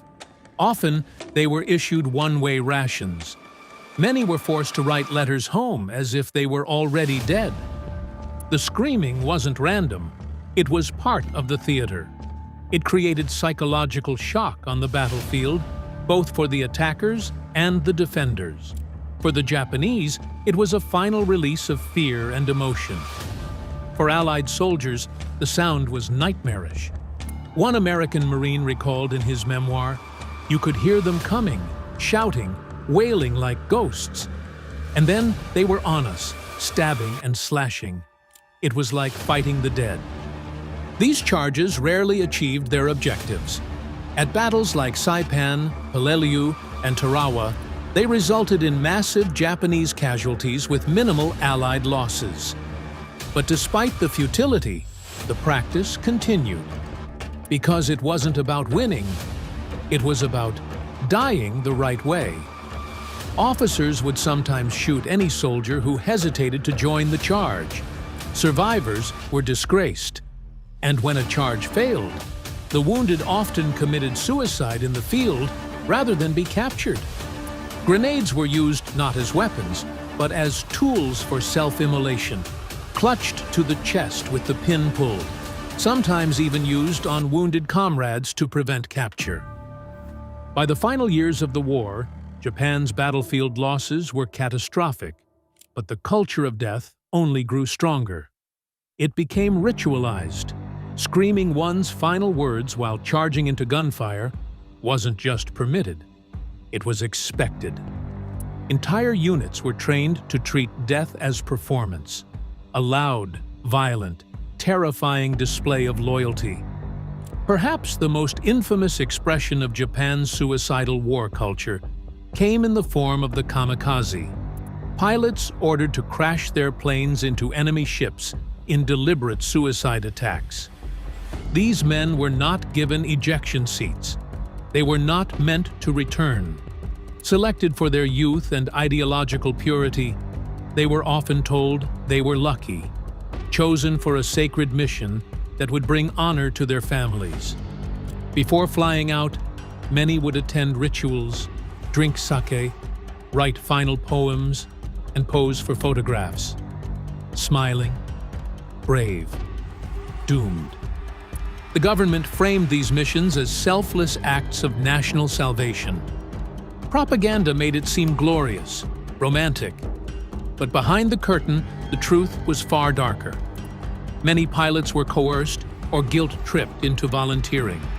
If they refused, their careers were over. Their families were shamed. Some who tried to back out were threatened with death. One kamikaze pilot who survived because of a malfunction later said, "They trained us to believe that living was cowardice. I felt shame that I didn't die." The kamikaze were told to scream in their final moments, not just out of passion, but to unsettle their enemies. Pilots were instructed to shout "Banzai" as they plunged into warships. Some even broadcast their final screams over radio frequencies. The psychological impact on Allied forces was immense. Sailors reported feeling helpless as planes dove straight at them, engines roaring, voices wailing. The horror wasn't just in the explosion. It was in knowing the person coming toward you wanted to die. By the end of the war, over 3,800 kamikaze pilots had died. Their attacks sank more than 30 Allied ships and damaged hundreds more. But strategically, the cost was far greater than the gain. It didn't matter. The goal wasn't victory, it was sacrifice. Japan's military leadership believed that enough sacred deaths might force the Allies to back down. Instead, it only hardened their resolve. As Japan began to lose its territorial grip in the Pacific, what became increasingly clear was that surrender, in any form, was not only discouraged, it was practically forbidden. Soldiers were often issued final orders to die with honor, and many carried grenades not for combat, but to ensure they could take their own lives if captured. In countless instances, on islands like Saipan, Guam, and Iwo Jima, entire units chose death rather than lay down arms. This wasn't merely loyalty, it was state-enforced psychological conditioning. Leaflets were distributed saying, "Don't bring shame to your family by being captured." And soldiers were repeatedly reminded that they must either die fighting or kill themselves. What made this doctrine even more disturbing was how often it extended to civilians. On Saipan, thousands of Japanese civilians, brainwashed by state propaganda, flung themselves off cliffs after U.S. landings, convinced that American soldiers would torture or enslave them. Mothers jumped holding their children. Fathers set fire to their homes. Loudspeakers blared messages of death before dishonor. And even Japanese soldiers encouraged civilians to leap. Some women were handed grenades and told to pull the pin as they hugged their children. The honorable death is a beautiful thing, one soldier reportedly said before he led a group of civilians to their deaths at Banzai Cliff. This mindset filtered through the ranks of the military, where officers were known to execute subordinates who hesitated in following suicidal orders. Some units kept written death oaths on their person, pledging to resist until the very end. In many cases, soldiers did not even attempt a tactical withdrawal if they were overrun. They would stay in caves and bunkers, lobbing grenades and firing blindly until the structure collapsed on top of them. Prisoners were not to be taken, either by them or of them. One captured Japanese officer told interrogators, "We are not taught to live after defeat." This scorched earth mentality directly contributed to the ferocity of battles across the Pacific. American commanders learned that surrender was so rare, it could not be expected. Flamethrowers, grenades, and high explosives became necessary tools to root out defenders who refused to give up. In turn, this only hardened Japanese soldiers' resolve to die screaming instead of surrendering quietly. The more the war turned against them, the more dramatic and terrifying their final acts became. One of the darkest elements of this story is how young Japanese boys, many still in their teens, were conditioned from childhood to embrace death for the emperor. Long before they ever put on a military uniform, they were already being primed for self-sacrifice. Schoolbooks romanticized fallen soldiers as role models. Texts told of heroic deaths with joy and serenity. They were taught that to die for the nation was to become immortal. This brainwashing started in kindergarten and continued through adolescence. By the time they were 16 or 17, many believed that the greatest dream a boy could have was to die shouting, "Tenno Heika Banzai," in the name of the emperor. During the later years of the war, Japan was conscripting increasingly younger soldiers. Teenagers were thrown into combat on Okinawa, where they were issued barely functioning rifles or bamboo spears. They were placed in suicide squads and instructed to charge American tanks with explosives strapped to their bodies. One American Marine recalled, "They were just kids. They screamed and ran at us like banshees, their eyes wild. You could see the terror and devotion all mixed into one. At home, the government turned schools into indoctrination centers. Students rehearsed bayonet charges in playgrounds and practiced mock death runs. Girls were trained as nurses, and sometimes suicide attackers as well. When the American bombing campaigns reached the Japanese mainland, high school students were dispatched to work in military factories, and they too were told to die if the facility was invaded. There were drills on how to kill enemy soldiers using gardening tools, and toward the end of the war, plans were drafted for a massive civilian suicide campaign, where every Japanese citizen would become a martyr rather than face occupation. By mid-1945, Japanese radio broadcasts were openly preparing the population for national suicide. Millions of bamboo spears were issued. Propaganda told mothers to kill their children, and then themselves before the Americans arrived. This wasn't theoretical. It was government policy. When Japan lost Okinawa, the military still hoped to drag the Allies into a bloodbath so horrific it would force a negotiated peace. This strategy required millions to be ready to die. Not just soldiers, but civilians too. It was within this apocalyptic mindset that death became not a byproduct of war, but the goal itself. Screaming while charging enemy positions wasn't just for morale or terror. It was the last way to declare that you still had power, that you still had choice, and that your life belonged to the emperor alone. The war ended, but for those who survived, especially those trained to die, the psychological scars would never heal. Former kamikaze pilots who were grounded due to weather, mechanical failure, or war's end often described lifelong feelings of shame. Some were shunned by their communities for not completing their mission. Others found themselves unemployable, haunted by survivor's guilt, plagued by the realization that their lives had been deemed expendable by their own country. One former pilot later confessed in a rare interview, "They taught us that death was beautiful, but they didn't prepare us to live." Survivors of banzai charges and suicide missions found themselves in a strange limbo. They were treated as both heroes and ghosts, reminders of a national failure wrapped in honor.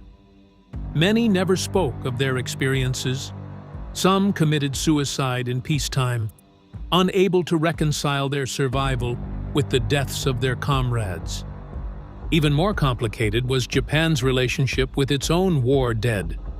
The Yasukuni Shrine, where the spirits of fallen soldiers are enshrined, became a source of national controversy. Among the dead honored, there were kamikaze pilots and even convicted war criminals. The nation, still trying to rebuild from the ashes of defeat and atomic annihilation, had to decide whether these men were martyrs, victims, or brainwashed tools of an empire gone mad. In the decades following the war, films, books, and interviews began to shed light on just how intense and disturbing the indoctrination had been. Memoirs from former soldiers described being beaten for crying during training or for hesitating before suicide drills. A handful of veterans became vocal critics of the war, revealing how they had been manipulated into believing that their deaths would change the course of history. The cultural consequences lingered for generations. Japan's post-war constitution renounced war entirely, and many in the country swore never to glorify military sacrifice again. Yet for years, school textbooks barely acknowledged the extent of the suicide doctrine. Only in recent decades has open discussion about the war's emotional and spiritual toll become more common. Still, the images remain. Men sprinting through smoke, screaming with grenades in hand, teenagers diving planes into ships, civilians leaping from cliffs. It wasn't just about dying, it was about dying loud, dying visibly, and dying in a way that the enemy and the world would never forget. The kamikaze were the most infamous result of Japan's death before surrender doctrine. Officially called the Tokotai, or Special Attack Units, they were young men ordered to fly their aircraft directly into enemy ships, knowing they would be reduced to fire and metal within seconds. What made it even more disturbing was how ceremonial and manipulative this process was. Pilots were often paraded before takeoff, given white headbands, sips of sake, and letters to their mothers. Propaganda films showed them smiling, laughing, supposedly proud to die. But many were terrified. Some cried in silence. One former pilot, who survived because his plane malfunctioned, revealed in an interview, "We were told our lives meant nothing, that Japan was already gone, and our death would be a final gift." The recruitment wasn't always voluntary. As the war dragged on, the pressure to volunteer became impossible to resist. Officers used guilt, peer pressure, and fear to push boys as young as 17 into suicide missions. In many cases, it wasn't about fanatical loyalty. It was about not shaming your family or facing public humiliation. Pilots knew they were being sent in outdated planes with little to no armor and massive bombs attached to their bellies. They also knew the U.S. Navy had learned how to shoot them down before they got close. Despite this, the Japanese military invested everything into the kamikaze program. Over 3,800 pilots would die in these suicide attacks, and while they caused damage, sinking or damaging over 400 Allied ships, they didn't stop the tide of war. Still, their effectiveness in instilling fear was immense. U.S. soldiers reported intense dread whenever a plane dove from the sky. "It wasn't about what the plane would do," one Marine said. "It was about knowing that guy chose to die just to kill you. It messes with your head." But again, the screaming, the final cry, was part of the tactic. Many pilots were instructed to yell "Banzai" through their radios just before impact. It was psychological warfare, a terrifying audio reminder that these were not enemies seeking survival, but enemies weaponizing their own deaths. And when they missed or were shot down, they were buried quietly, forgotten by the military that had once held ceremonies in their honor. The phrase, "die screaming," wasn't metaphorical. It was drilled into the very conduct of Japanese battlefield tactics. Screaming, yelling, and frenzied charges, known as banzai attacks, became common, especially when units ran out of ammunition or were cornered. These suicide charges were meant to frighten, overwhelm, and disrupt enemy formations through chaos. They were not strategic. They were a last, desperate act of devotion and defiance. On islands like Saipan, Peleliu, and Guadalcanal, banzai attacks would often come at night. Waves of soldiers, sometimes numbering in the hundreds, would rise from the jungle, weapons drawn, faces painted, and run at American lines while screaming at the top of their lungs. The psychological toll was massive. U.S. troops described the sound of these attacks as the most terrifying thing in the Pacific. One recalled, "You'd hear the drums first, then the screaming, then the bodies coming through the trees." It wasn't just about the charge. Even dying soldiers were trained to scream, to draw attention, to cause distraction, and to inspire the next wave. Dying with silence was seen as shameful. Dying with fury was considered a contribution to the mission. The use of screaming also had cultural roots. In traditional samurai lore, the death yell, or kiai, was considered a spiritual release of energy, a final defiance against the enemy, and a way to honor death. The Imperial Army adopted this into their military ethos, and once it entered battlefield doctrine, it became a requirement, not a choice. In some battles, Commanders even punished soldiers who died quietly. Reports show that families were denied honors or pensions if their sons were deemed to have died passively. This cultural obsession with a loud, visible, and honorable death distorted the very nature of bravery. By 1945, screaming while dying wasn't just expected, it was militarized. Yet, ironically, it also revealed just how broken the Japanese war machine had become. When screams replace strategy and death replaces survival, a nation is no longer fighting to win. It's fighting not to admit it lost. After the war, Japan surrendered unconditionally. But what followed was not a national reckoning over the culture of suicidal warfare. It was silence. Deep, echoing silence. The surviving soldiers, pilots, and civilians who had been trained to die didn't find honor or answers in the ashes of Hiroshima and Nagasaki. They found confusion, trauma, and societal neglect. Japan's post-war government was more focused on rebuilding than on healing. The stories of suicidal training, death oaths, and battlefield screams were buried. School textbooks glossed over the horrors. The nation, in many ways, erased its own soldiers. And yet, some tried to speak out. Survivors of kamikaze units published memoirs in the 1970s and 1980s, revealing how manipulated and terrified they had been. Others gave tearful interviews, admitting they still dreamed of the friends they watched die. One former soldier, when asked if he regretted surviving, simply said, "Every day. Because they told us we were cowards if we came back." Even today, the topic remains sensitive in Japan. Monuments to fallen suicide soldiers exist, but they are visited more by tourists than by citizens. The official narrative often omits the psychological abuse that trained teenagers to die screaming. And in many families, the names of lost sons are remembered in private, without fanfare or pride. For historians and documentary creators, the challenge is balancing respect for those who were victims of a cruel system, with the need to expose how far a country went to weaponize death itself. Japan's soldiers weren't all fanatics. Many were scared kids, lied to by their leaders, trapped in a code of honor that didn't allow for survival. This story isn't about glorifying screams in war. It's about understanding why they happened.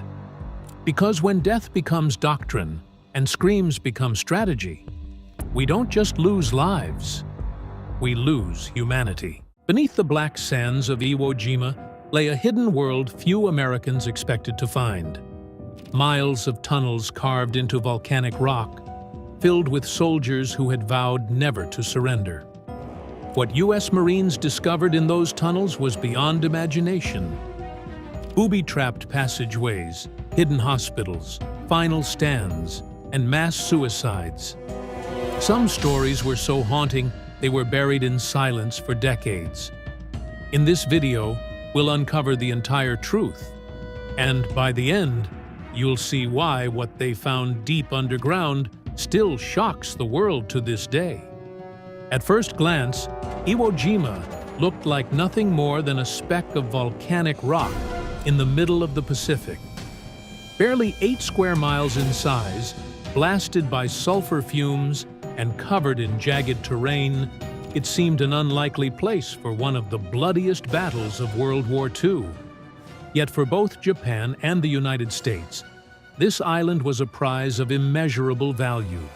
Its location, about 750 miles south of Tokyo, placed it directly in the path of American B-29 bombers headed for the Japanese homeland. From Iwo Jima, Japan's radar operators could give Tokyo hours of warning before bombs fell, and Japanese fighters could launch to intercept U.S. aircraft. To the Americans, seizing the island meant eliminating that early warning system and gaining a lifeline for crippled bombers returning from missions. Captured airstrips on Iwo Jima could serve as emergency landing fields for thousands of crewmen whose aircraft would otherwise crash into the Pacific. The geography itself was formidable. Mount Suribachi, a dormant volcano rising 550 feet at the island's southern tip, dominated the landscape like a giant watchtower. Whoever controlled Suribachi controlled the beaches and the approaches. The rest of the island was a barren, twisted moonscape of ridges, ravines, and terraces. The beaches were made of fine, black volcanic ash, a soldier's nightmare. Marines who landed there in February 1945 sank ankle-deep into the grit, struggling to move under fire. Tanks bogged down and vehicles spun their treads helplessly. Every inch of ground seemed to conspire against the invaders. For Japan, Iwo Jima was sacred ground. The first piece of home soil U.S. forces would attack. For the Americans, it was a stepping stone to the end of the war. Admiral Chester Nimitz summed it up when he said, "Uncommon valor was a common virtue." But that valor was tested in ways no one imagined beneath their boots. In mid-1944, Japanese Commander General Tadamichi Kuribayashi ordered his men to abandon the old tactics of suicidal charges and instead turn the island into a fortress. His vision was simple and brutal. Make the Americans pay for every yard with their blood. To do this, his engineers began carving an underground city into the volcanic rock. By the time the battle began, more than 11 miles of tunnels connected over 1,500 chambers and bunkers. These passageways linked artillery positions, sniper nests, and pillboxes into a network where defenders could vanish from one position and reappear somewhere else. Above ground, the island looked bombed into submission, but below, thousands of Japanese soldiers sat untouched, waiting. Deep underground were command centers, ammunition depots, and even hospitals where wounded men were operated on by lantern light. Some caverns were stocked with food and water to last months. One enormous bunker, buried nearly 90 feet beneath the surface, could house hundreds of men and was so well built that even direct hits from naval guns could not penetrate. Kuribayashi's genius was in making these defenses invisible. Camouflaged doors blended into the rocks, and ventilation shafts were disguised as natural cracks in the ground. Marines would assault a pillbox, pour grenades and fire inside, and think it destroyed, only to be ambushed minutes later by defenders who had slipped through a hidden tunnel. For weeks before the invasion, American planes and battleships hammered Iwo Jima with one of the heaviest bombardments of the war. But when the Marines landed, the guns fell silent. Kuribayashi had simply ordered his men to wait it out underground. The Americans thought they had annihilated the defenders. In reality, the Japanese were still there, safe, ready, and waiting to unleash hell from their underground fortress. General Kuribayashi knew he could not win on Iwo Jima, but he believed he could bleed the Americans so badly that the invasion of Japan itself might be delayed or even reconsidered. To achieve this, he forbade the usual banzai charges that had cost Japan dearly in earlier battles. Instead, his men would fight from the shadows of their tunnels. The strategy was psychological as much as physical. Let the Americans feel safe for a moment, then shatter that illusion with sudden fire from an unseen position. When the first waves of Marines stormed the beaches on February 19, 1945, they encountered only sporadic resistance. Many thought the bombardment had done its job, but Kuribayashi was waiting. 3 minutes after the beaches filled with men and machines, Japanese artillery and mortars erupted from hidden positions on Suribachi and the northern ridges. Entire sectors of the beach were raked with pre-sighted fire, cutting down Marines as they sank into the black ash. The silence had been a trap. From then on, the battle was unlike anything the Marines had seen. Snipers would fire from a cave, vanish into a tunnel, and reappear hundreds of yards away. Machine guns blazed from pillboxes that seemed destroyed, only to come alive again from an unseen entrance. At night, small Japanese teams crept from tunnel exits, tossing grenades into American foxholes or whispering taunts in English to keep their enemies awake and terrified. Every shadow was suspicious. Every cave mouth was a potential death trap. The defenders fought with a single grim purpose: to kill 10 Americans before dying themselves. That vow, whispered in Kuribayashi's orders, made the tunnels into killing grounds where fear itself was a weapon. Marines began to describe their enemy as ghosts, appearing and disappearing at will. No terrain felt secure, and no victory felt final. The island itself seemed alive, lashing out from beneath their feet. Kuribayashi's tunnel strategy turned Iwo Jima into a battlefield of nightmares, and the Marines soon realized they would have to fight both above ground and deep below the surface. At first, the Marines tried to avoid going underground. They knew the tunnels were traps, packed with hidden soldiers, grenades, and mines. Instead, they sealed entrances with bulldozers or blasted them with flamethrowers and satchel charges. Flamethrower operators, often killed within minutes of exposing themselves, became the grim spearhead of the battle. Fire poured into the darkness, sucking oxygen from the air and forcing defenders out. The smell of burning fuel and bodies lingered on the breeze, a reminder of what those tunnels concealed. But eventually, there was no choice. To clear the island, Americans had to enter the labyrinth. Volunteers armed with flashlights, pistols, and raw courage crawled into passages barely wide enough for a man to squeeze through. These early tunnel rats encountered scenes that defied imagination. Narrow corridors lit by flickering lanterns, sudden ambushes from hidden crawl spaces, or eerie silence broken only or a waiting bayonet. Some tunnels led to massive chambers, command posts lined with maps, storage rooms filled with ammunition, or underground hospitals where wounded Japanese lay on mats. Others ended in nothing but collapsed rock and the bodies of defenders who had chosen to die rather than give ground. Marines quickly learned that even if they cleared a section, defenders might circle back through hidden shafts and reoccupy it. Victory underground was never final. For the Americans, entering the tunnels was like descending into another world, a world of suffocating heat, darkness, and death. They realized the Japanese had prepared for a fight that went far beyond the surface beaches. The true battle for Iwo Jima was being fought in this underworld of stone and shadow, and the horrors they discovered there were only beginning to reveal themselves. Once American troops forced their way into the tunnels, they discovered a world both ingenious and horrifying. Beneath the volcanic rock were entire chambers carved into living quarters, hospitals, and command centers. In one sector, Marines stumbled upon an underground hospital, complete with operating tables and wounded men lying in silence. The smell of medicine mixed with rot hung in the air.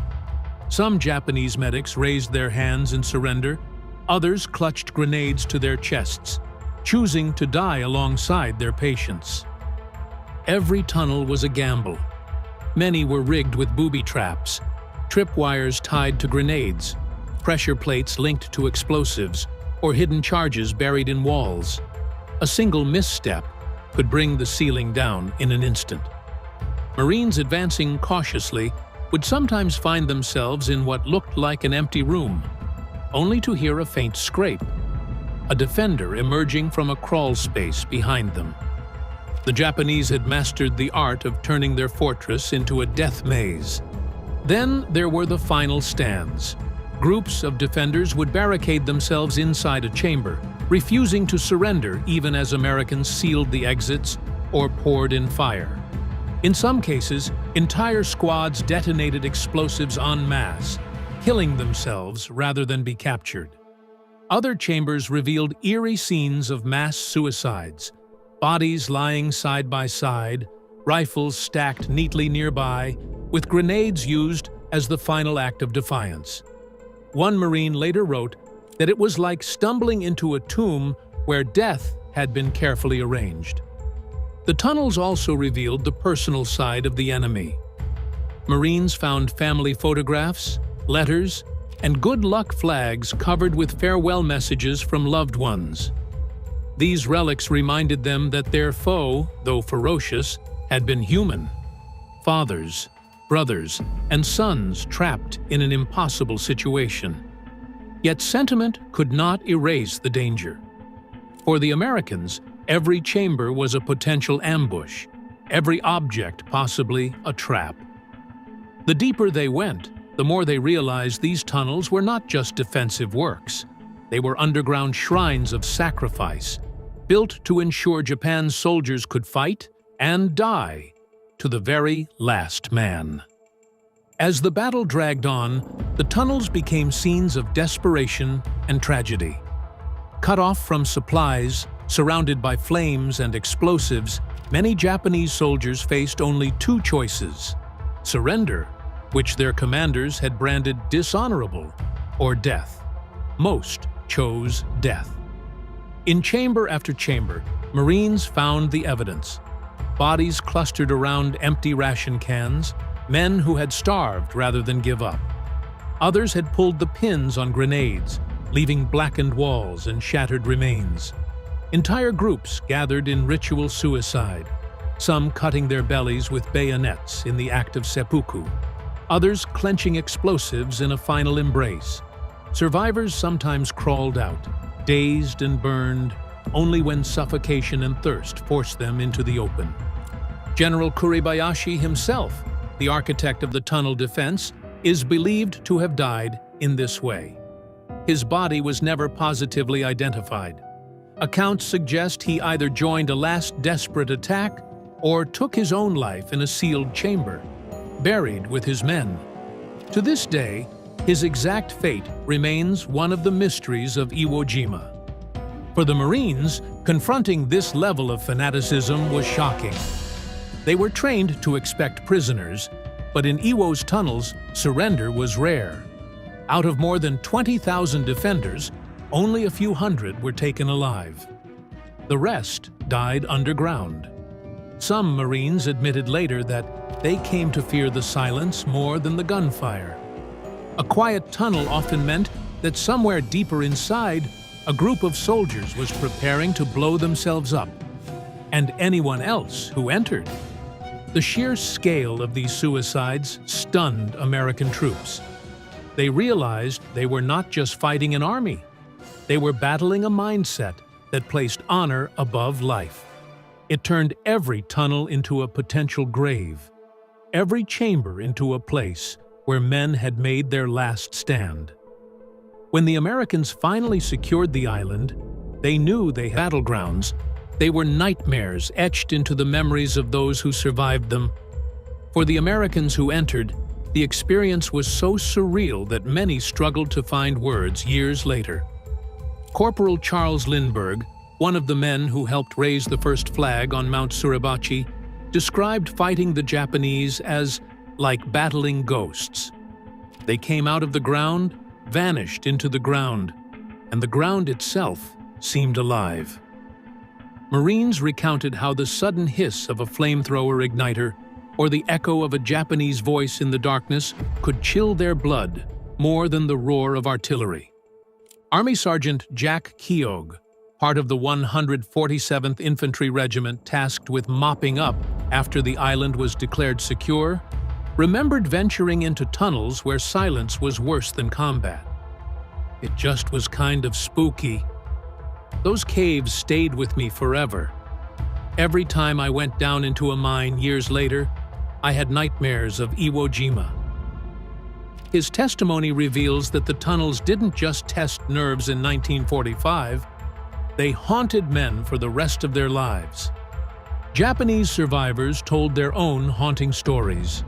Ensign Satoru Omagari recalled his weeks underground as a collapse of faith in humanity. "I lost all sense of glory," he said. Others described suffocating heat, thirst so fierce they drank seawater, and the eerie feeling of waiting in the dark while flamethrower fuel dripped through cracks in the ceiling above. One survivor admitted that when he first heard the sound of American voices echoing into his cave, he felt relief at the thought of capture. But those around him pressed grenades into their hands, forcing him to choose between death and dishonor. Perhaps most poignant were the rare acts of mercy. Japanese-American interpreters like Technical Sergeant Terry Doi approached caves unarmed, speaking in Japanese to coax men to surrender. He recalled removing his shirt to prove he carried no weapon, calling out, "You don't have to die." Come out dozens of men, terrified by propaganda that Americans would torture them, emerged alive thanks to his courage. These testimonies remind us that within the tunnels, the line between enemy and human being blurred, and moments of horror sometimes gave way to flashes of humanity. Even after the battle officially ended in March 1945, the tunnels of Iwo Jima refused to give up their secrets. American troops stationed on the island spoke of eerie noises at night, muffled voices, footsteps echoing in the dark, even the smell of smoke seeping from sealed caves. Some assumed Japanese survivors still hid below, and they were right. For years after the war, small groups of holdouts lived in the labyrinth, surviving on stored food and rainwater. The last two surrendered in 1949, nearly 4 years after Japan's defeat, emerging gaunt and half-feral from the depths. But the rumors went beyond stragglers. Marines whispered about entire units entombed alive when engineers sealed caves with explosives. Locals and visiting troops spoke of ghostly figures wandering the beaches or strange knocks heard at night from tunnel mouths. Japanese personnel later reported that even in peacetime, men on the island sometimes heard phantom footsteps or voices calling their names. Some believed the island was cursed, forever haunted by the spirits of the 20,000 Japanese who died there. Legends grew around General Kuribayashi, whose body was never found. Some claimed he died in a sealed chamber, still commanding his men until the end. Others speculated that his personal sword and belongings remain hidden somewhere underground. Treasure hunters and historians alike have dreamed of finding sealed chambers filled with wartime relics, weapons, diaries, perhaps even unspent caches of gold or supplies. While most of these claims remain unverified, the danger of unexploded bombs and collapsing rock has kept much of the tunnel system unexplored. To this day, Japanese recovery teams venture into Iwo Jima's underworld, carefully extracting remains. Thousands of soldiers are still missing, believed to lie within collapsed chambers. Offerings of water bottles and sake are left at cave entrances, tributes to men who died of thirst in the dark. Whether one believes in ghosts or not, the sense of presence on Iwo Jima is undeniable. The tunnels are more than relics of war. They are tombs, and the silence inside them still whispers of the horrors uncovered there. Nearly 80 years have passed since the Battle of Iwo Jima, but the tunnels remain silent, dangerous, and heavy with memory. After the war, the United States occupied the island until 1968, when it was formally returned to Japan. Today, civilians are not allowed to live there. It still exists. Many entrances have collapsed, others are sealed, and some are too unstable to explore. But military historians estimate that miles of passageways remain intact, filled with unexploded ordnance, rusting weapons, and, in many cases, the unburied dead. For decades, Japanese recovery teams have returned to Iwo Jima to recover remains from the tunnels. Thousands of bones have been brought back to families, but as many as 10,000 men are still missing. their final resting place likely deep within collapsed chambers. The work is slow and dangerous. Unexploded grenades, bombs, and even lingering volcanic gases make every excavation a risk. In Japanese culture, Iwo Jima has become sacred ground, a place where the spirits of the war dead still linger. It is common to see bottles of water or sake left at cave mouths, symbolic offerings to soldiers who died of thirst underground. These small rituals remind visitors that for many families, closure has never fully come. For the United States, Iwo Jima is remembered for valor and sacrifice. The image of Marines raising the flag on Mount Suribachi became the most iconic photograph of the war. Yet beneath that triumph lay the darker story of the tunnels.